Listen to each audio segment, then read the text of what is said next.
Hello ladies and gentlemen, and welcome back to Sunless Skies. We are currently in the hell that is Blue Kingdom, and we have a quest here to go speak to the people in the House of Days, which we know where it is, or we could go exploring, but I think I'm going to go to the House of Days, see if we can do anything there. I do need to become recognized, which was the White Well. Was it the west? Is the east? Oh no, I wasn't paying attention to which direction the well was. That could be a problem. Let's go to the House of Days and see if we can do anything there. I don't think we can. I vaguely remember trying to do this last time we came here early in the series and basically being turned away at the doors because we were invisible and they just kind of ignored our existence. But it's worth a check. If this doesn't work, we will go and try and get ourselves our license to be here, I suppose. Here the dead can plead their case in hopes of altering their status. I'd like to be recognized. Can you do that here? The house is lit from nowhere in the color of dawn. It has no windows anywhere in its great facade, only colonnades and stone. It gives the impression of having been extended again and again. Portions of the building at different heights, with different roofs. Okay, we can go to the porch. The House of Days is a palace so large that it is hard to see both ends of the facade. The staircase up is many stories tall and ballrooms wide. There is only one door. Spirits go in briskly, but those who come out are slower, not always sure where to go next. A masked, rubbery spirit sits on the steps, holding an application tablet smeared in yellowish fluid. Application denied. No right of appeal. Though we can attempt the doorway, the door is guarded by two wheels of light, living and resplendent. They are not quite too bright to look at. Let's find out. One of the wheels circles you. You have no shadow, illuminated like this. The fact strikes you as obscurely shameful. You are invisible, says the wheel, though the language it uses is a single word, which is its own name, and which you comprehend without translation. You must present yourself to the proper authorities and be given a status in the Blue Kingdom. A masked chimpanzee passes you, snickering. It has been marked with a seal that declares it ephemera. Speak with the secretary. Maybe I will have to go back there and remind myself which direction I need to go in. We can lurk near the entrance. Perhaps someone will tell you what lies inside. Once upon a time, the House of Days was only one court, with the pansecuritis inside. They built new courts each time a new need was found. Now, several floors of the House of Days are too low-ceilinged for a human to enter, and others are scaled for giants. Two sections of the house are underwater, and one burns without respite, catering to the spirits of those born in volcanoes.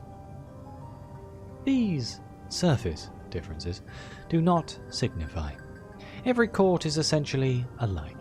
A place to wait, a place to fill forms, a collection of weighing and measuring devices, a window with a secretary. Shall we mingle? Let's mingle. There are creatures and spirits without number. As you walk down a crowded thoroughfare, you notice the masked spirits shuffling to one side and dropping reverently to their knees. Some are raising unlit candles, some have retrieved broken hourglasses from their robes, others are scrawling complex symbols on the floor in chalk. The cause of the commotion appears at first glance to be just another spirit in a porcelain mask, taller than the others, his stride more sure. Luminous energies swirl at its feet. We can look to the nameless spirit for guidance, should you be kneeling as well, or we can fade into the background. You're invisible after all. The larger spirit shouldn't even notice you. Let's look to the nameless spirit. A servitor of the Blue Kingdom, murmurs the nameless spirit, gently pushing you to your knees and handing you a stick of chalk. One of the Sapphire King's most trustworthy servants, only a step below the Logoi. There are many possible obeisances, but the simplest is to scrawl your name in the gutter and sweep it out as it walks past. You do as instructed. The servitor doesn't so much as glance your way. In moments, it turns the corner and is gone. All around you, spirits clamber to their feet and resume their business. We got a tale of terror and a sky story. Wow. Can we do anything in the antechamber? One may see the Pantocratus at any time. He appears as a sigil of flame at the heart of the House of Days. The same sigil is reflected in the polished stone. It is written at the head of the page. Every page, in every appointment book of the house. It is spoken as greeting and parting by the servants of the house. To be noticed by the Pantocratus, however, requires effort and prior arrangement. Okay. Yeah, we don't have our feather. So I don't think we're allowed. Because I have no status. Let's listen to the rumours about the Pansecratus. Every time you hear the name, it conveys new meanings to you. The Pansecratus is a logos, a word that was spoken by the westernmost king, and has echoed ever since. Depending on your translator, the Pansecratus meaning may be rendered as any of these phrases. Eternal dominion, everything in its place, no drop-in meetings permitted. The sigil is painted in nectar on the ceiling of the Court of Hummingbirds for the better understanding of the winged spirits. In the Court of Whales, it is expressed in bass song. In the Court of Bloodhounds, it is translated almost accurately as the scent of vetiver and sandalwood. Okay, so yeah, we can't do anything here, so let's leave. We're still doing okay on supplies and stuff. Do I want to go east or do I want to go this way? East or west? I did that the wrong way around with my mouse, but my hands had not caught up with the way that my brain was going. Let's go this way. Because in my head, I vaguely remember it saying west for the well. But I could be wrong. And there could be something really nasty around this corner. I am on tender hooks, shall we say.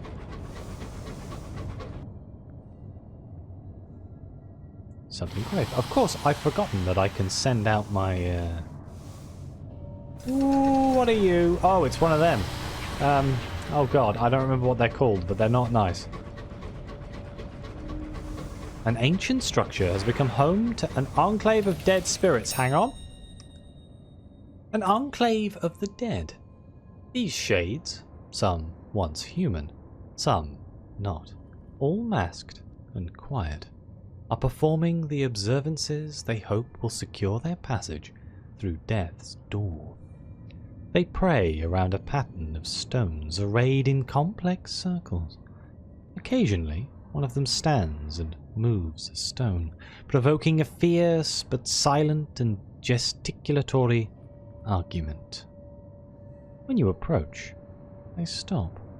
The laws of guests' right require that they offer you respite. No, thank you, I'm good. I'm pretty sure I tried this last time, and dining with the dead ended horrendously. Good luck. Have fun. Sorry to drop in.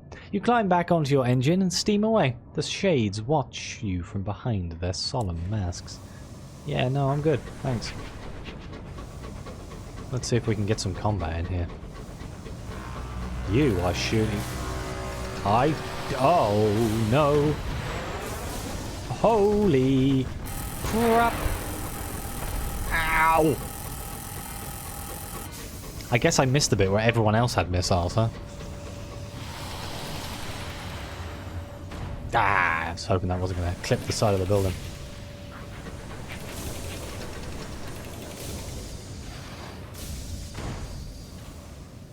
Are you two friends? Aren't you two supposed to be killing each other?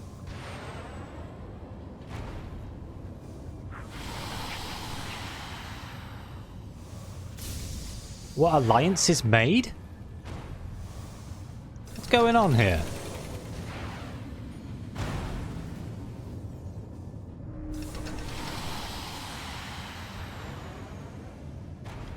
I'm going to take advantage of the fact that this guy appears to be confused. Let me just loot this real quick. The Resurrectionists haunt Memoriam, plundering its graves for corpse goods and cadavers. They sell the valuables to pawn shops and the bodies to disgraced scholars, deranged artists, and grisly collectors. So I can either investigate the bodies or I can strip it for repairs. I'm going to strip it for repairs. Back to full. Grave robbers are loathed throughout Albion, and your engineers set to their task with zeal. But I'm not in Albion. I'm in the Blue Kingdom.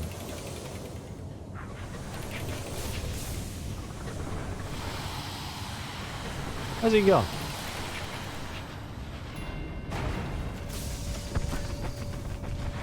Well, this is a problem. Oh, that was stressful.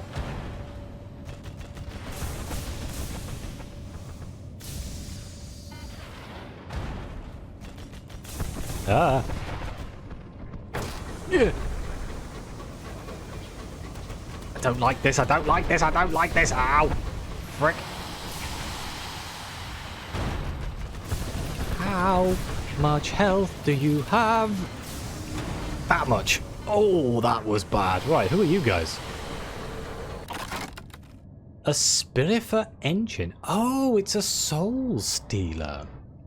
Spiriphage, or the trade in souls, is ceaselessly prohibited in the Blue Kingdom.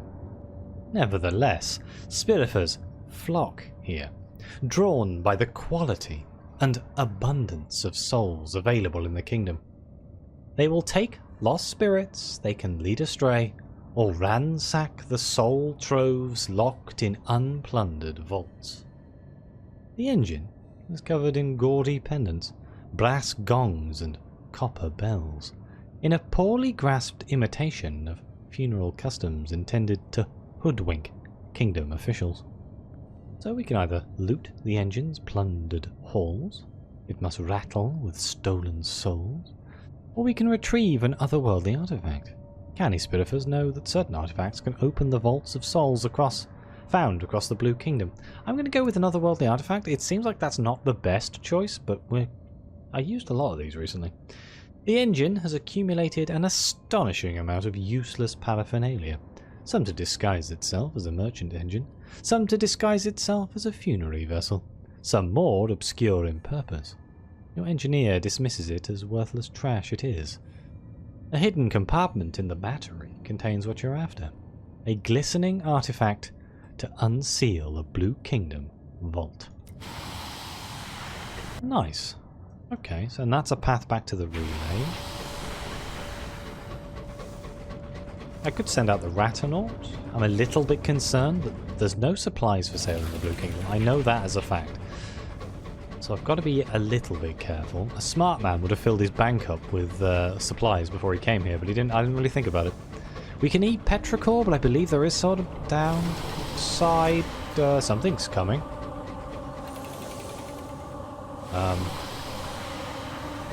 Hello? Oh, this is bloody terrifying. Whoa!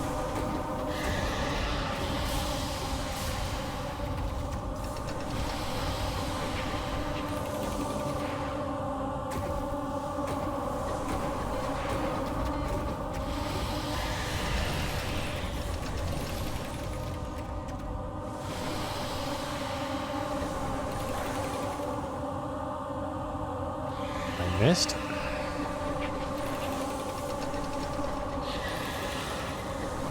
That is a Logoi. Yep, there it is. Uh-oh.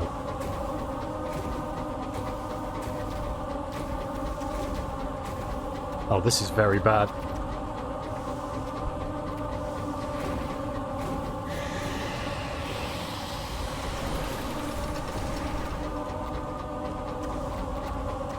Very bad.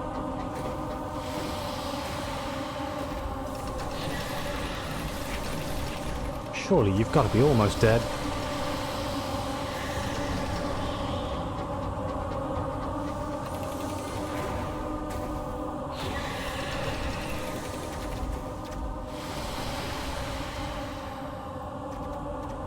Oh god, we'll know when we've killed it. That horrendous noise will have stopped. Uh-oh.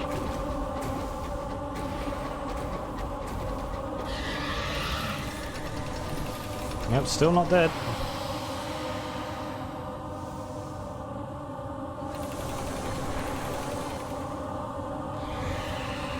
Oh my god, how much health does this thing have?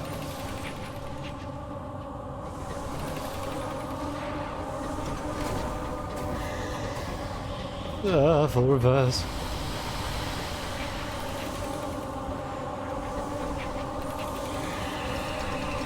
It's got to be almost dead. Uh-oh.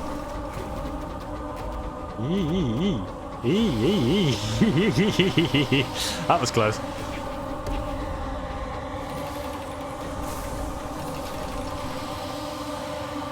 Is it dead? Oh my god, what a horrible noise. That was incredibly stressful. A red logos. Diminished. A wheel of living flame. A commendment of the westernmost king's highest law. An utterance of fire and glory. This logos was of the order of propriety. The propriety regulate the officials of the eternal bureaucracy. They visit judgment upon any dead of the yoked caste, the lowliest of the kingdom's servitors, who permit themselves to be seen or heard, or who abandon their duties. It is not dead, only diminished. It will rekindle in time, at which point it would be advisable to be far away. So we can either claim its cooling embers, which will give us fuel, 60% chance to give us fuel, or we can celebrate our victory, which will lower our terror. I'm going to lower our terror here. You have triumphed over a prince of heaven. A stoker brings out his fiddle. A signaller, her flute. The galley is raided. The bridge becomes an East End pub for an evening, and several of your crew get blind and drunk. The laughter is queasy with the dissipation of terror. Nice. That was utterly, utterly, utterly terrifying, but we won. Honestly, the biggest problem I have with that thing was the noise it was making. Oh my god, that was so loud. I do feel a little bit more confident that we might be able to survive some of the combat in this place though, which makes a change. I feel like I've gone the wrong way, if I'm brutally honest. The Feast of Cats? There's something over here. Let's see if we can get over there. The Blue Kingdom isn't very large, so it shouldn't take too long to find everything we need here. Oh, this isn't looking good, is it? Because maybe if we go... If this cuts off, it hasn't cut off yet. We go in here. It's all very cool. I like finding new stuff. It makes me happy. This is the furthest we've ever been into the Blue Kingdom, everybody.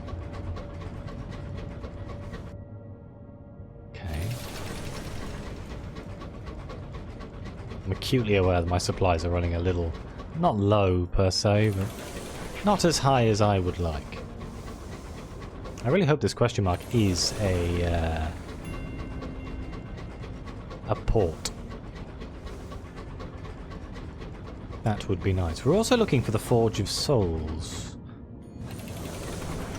I don't remember if the Blue Kingdom is actually randomly generated like everywhere else. Oh, this isn't a port at all. There's a blooming wreck.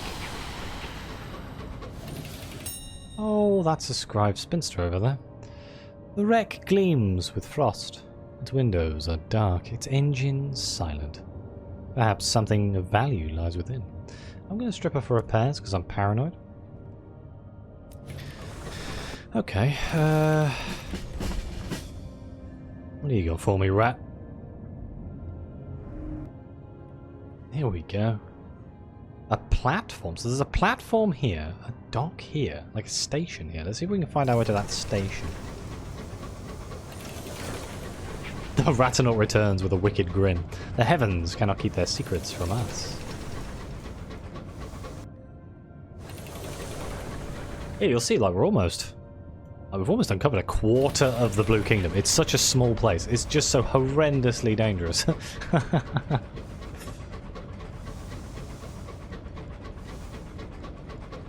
A signaller mutters under his breath. 1 for sorrow, 2 for mirth, 3 for a funeral, 4 for a birth, 5 for heaven, 6 for hell, 7 for the devil, his own self. Oh man. What's that noise?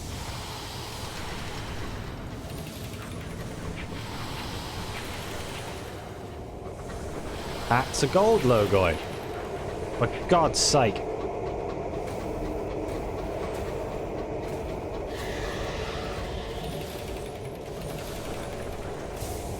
I'll admit it's a slightly nicer place to fight it.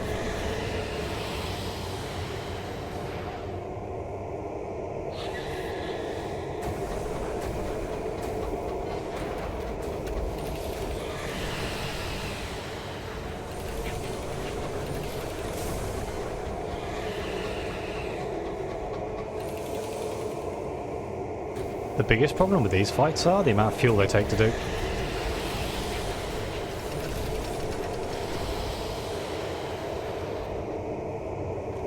Also, I'm now starting to, like, reverse into a place I haven't been, which is a bit worrying. I could find another one.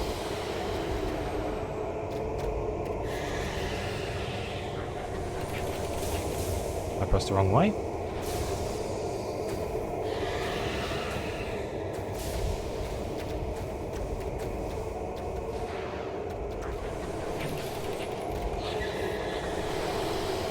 Please just die.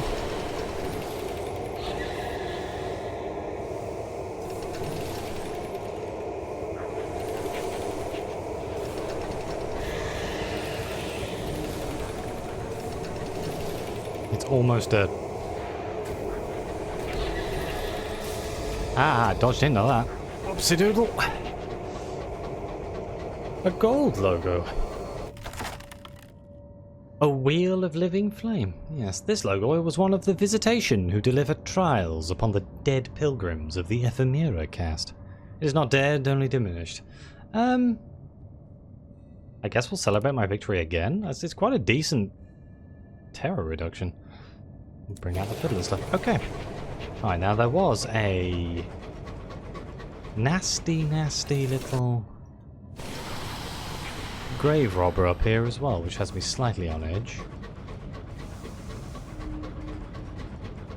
Though I walk through the shadow of the valley of death, though I walk through the shadow.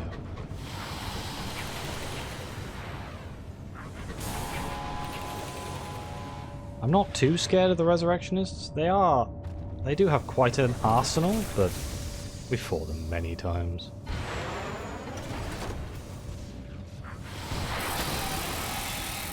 That was close.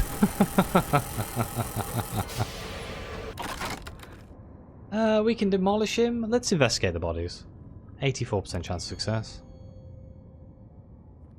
Cabin's been opened to the cold for better preservation. We gained 1 savage secret and 2 fells of terror. Not great for getting supplies, which is something that I am noticing I am running out of now.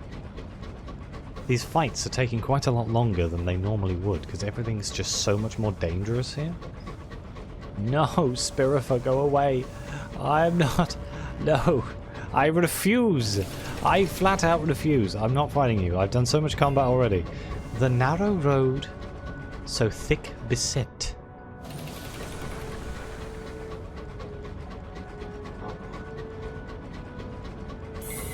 The inconvenient arm frowns at the well. There are quicker ways of getting rid of people. The stone-faced court. Half ziggurat, half fortress.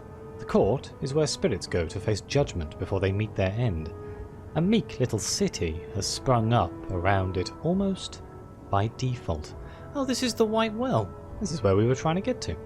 Well, let's go to Erd, a quietly frostbitten city that clings like a scab to the White Well. Masked dead wander its ice-sheathed streets, going wherever dead people go. A statue crumbles on every corner, subjecting passers-by to forbidding stone glares. At Erd's centre looms the stone-faced court, where the dead are judged. A ziggurat wide as a mountain, as tall as a stack of castles. Erd's population are mostly waiting for permission to enter. Right, we can seek entry to the stone-faced court. A queue of thousands of masked spirits stretches out from the gates and winds up and down a dozen streets, through buildings and over rooftops. Now what is this? We do not have permission, and we are invisible. Most of the population of Erd, it seems, are holding a place in the tangled queue.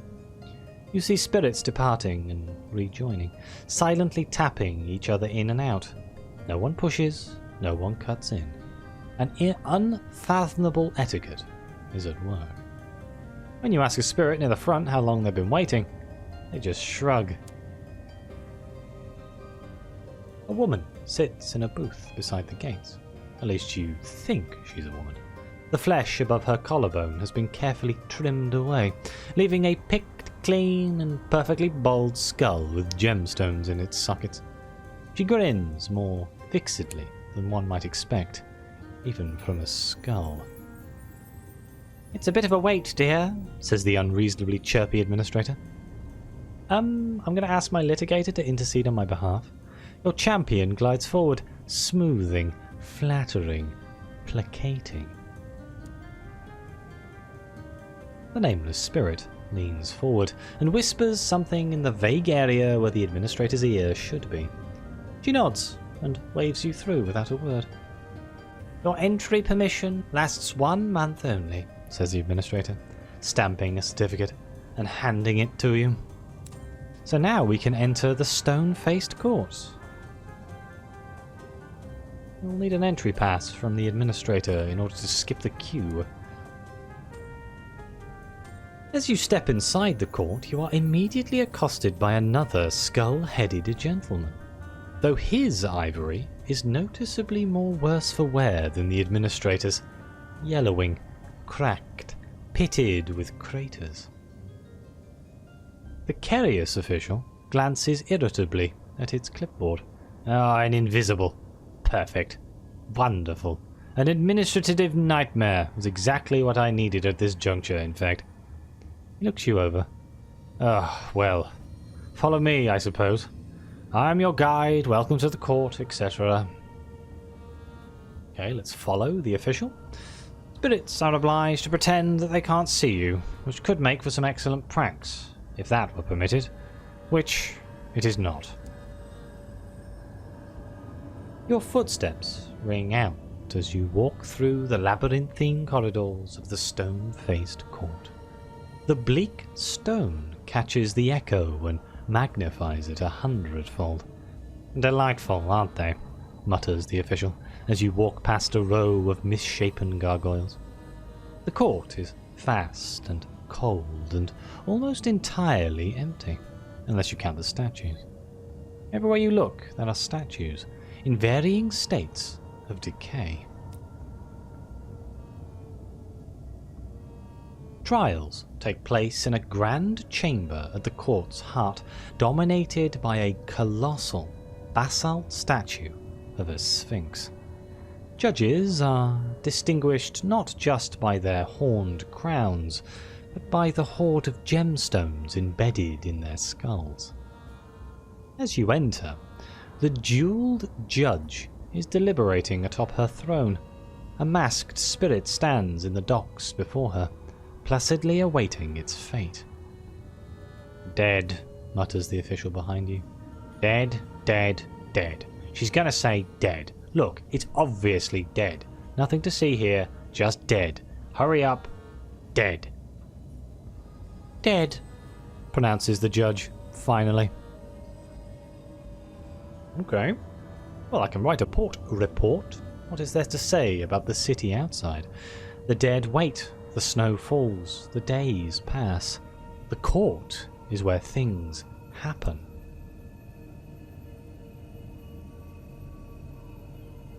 You sit down with one of the skull-headed graven and ask her what she's heard about recent developments at the court. 2 hours and 3 of your notebooks later, she's still talking about the recent doomed efforts at bureaucratic reform, which have inevitably made everything more complicated. Several put-upon mid-level administrators have cracked under the strain, regrowing their faces, and fled the White Whale to try and enjoy life. She whispers the latter with a note of genuine bafflement. So they can regrow their skin? Wow.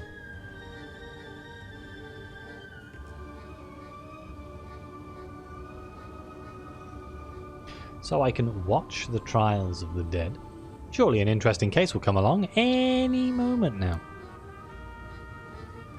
For every trial, the routine is the same. The judge will bow deeply to the Sphinx statue behind her throne and beseech the watcher to lend her wisdom.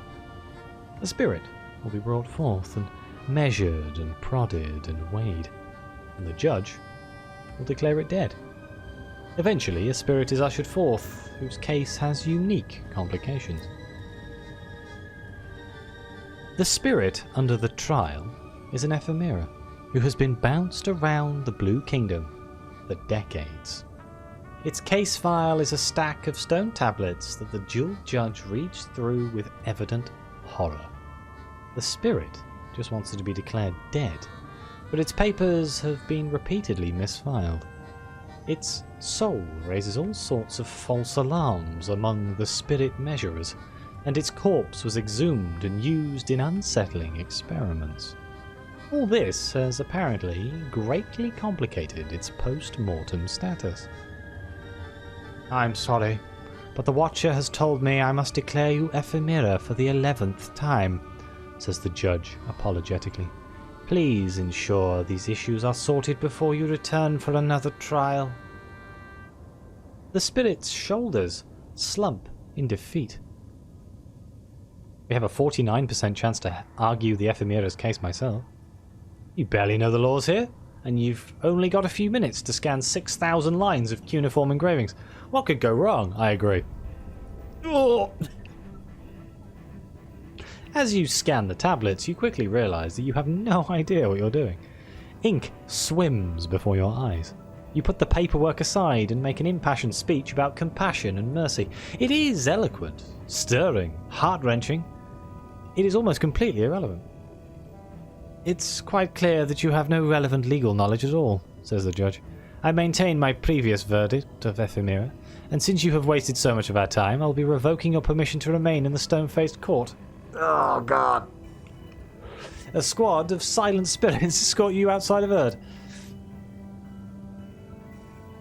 Ah, can I get back in again?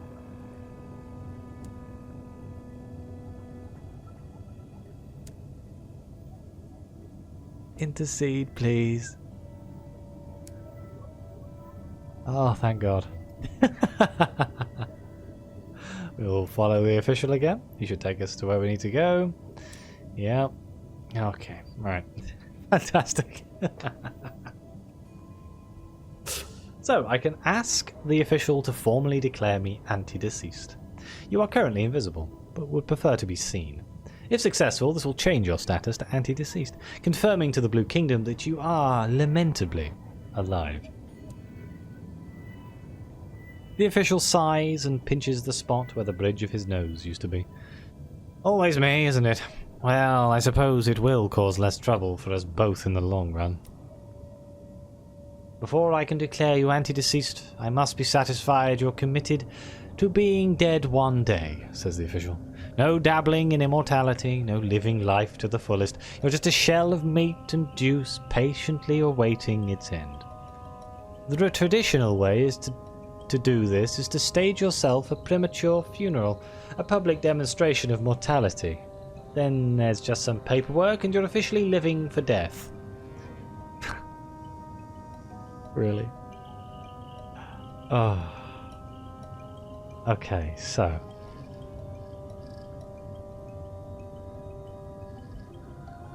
Let's go for a heartfelt eulogy using Sky Stories here. Unusual for an elegy to be delivered by its own subject, perhaps, but at least you can throw in some good anecdotes. You sit down and compose what turns out to be a particularly stirring eulogy, if you say so yourself. Shame you won't be around to do this for the real thing. How many preparations do I need? Oh, I need one at most. I can spend lavishly on flowers and fireworks. Sure, why not? The official counts your coins carefully, then flings them from the nearest window. He catches your expression. Yeah, money's useless here, he says defensively. The important thing is that it matters to you. Now that I know you've spent what seems like a vaguely appropriate amount, I can organize some suitable decorations on your behalf. What a bastard. My money. I force my crew. Unfortunately, they'll have to believe you're really dead. This won't be good for their peace of mind. I don't think that's a good idea. Let's not do that. Let's... Oh, do I have to do something else? Oh no, treat yourself to an ostentatious funeral. Here we go. This will begin your funeral. Now this is the death. The procession marches through Erd. Fireworks crackle overhead. Wreaths of flowers line the streets. The sheer spectacle is enough to attract a larger audience than expected. You sit up in your coffin, waving to your adoring mourners. Finally, you arrive at your grave. The capricious official delivers last rites in a bored monotone. As you are lowered, waving into the ground, you don't lie down until the first shovelful of soil hits your face. After a few anxious subterranean minutes, the curious official digs you up and hands you a bundle of documents to sign. Very moving, I thought, he says, wiping an imaginary tear from his eye socket. You'll make a fine corpse someday. Nice. We've been declared as anti-deceased, which means at least 2 of the damn logo won't shoot at me. If only I could remember which one it was. Right. Let's return to the outside of the city. And I think this episode is done. But what do you guys sell here? Petrichor? That's the stuff that tastes like plaster of Paris, right? Yes. We can eat this, but I believe there is a negative to having it. But we might have to because we're running out of fuel and stuff. So, but yes, we'll worry about that in the next episode. I'm going to thank you all very much for being here. Please like, subscribe. Let me know what you think. Your comments are greatly appreciated. Thank you again to the members of the channel and the coffee supporters. It really does mean the world to me. And as always, I'll see you next time.